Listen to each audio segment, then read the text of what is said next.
Roy Moore was born in Gadsden, Alabama in the winter of 1947. He was the first of 5 children born to Roy and Evelyn Moore.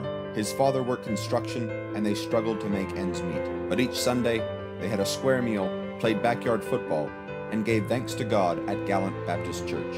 Roy Moore knew the meaning of discipline, hard work, and the value of higher education. At age 18, he was appointed to the United States Military Academy at West Point. He was committed to duty, honor, and country, and commanded a battalion in the Vietnam War. Back in Alabama, Captain Moore graduated from the University of Alabama School of Law and was sworn in as the first full-time Deputy District Attorney in Etowah County.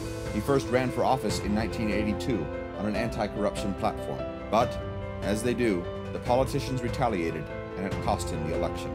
Roy married Kayla in 1985. They moved into a simple home that he built with his own hands and decorated the wall with a handmade plaque of the 10 Commandments. 7 years later, as circuit court judge, he decorated his new courtroom with the same plaque, the symbol of our godly heritage and the foundation of our moral law.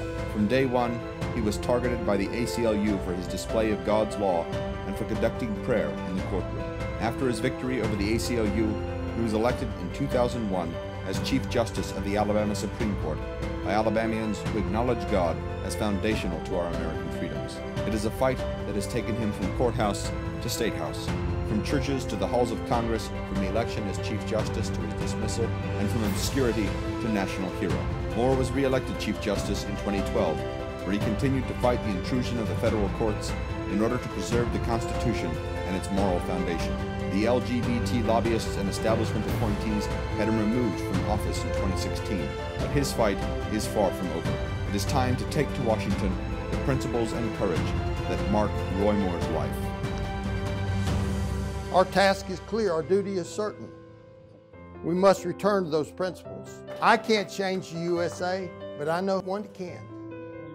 And I know that if we go back to recognizing that God, then we will not be separated. We're one nation, indivisible, under God. My name's Roy Moore, and I approve this message.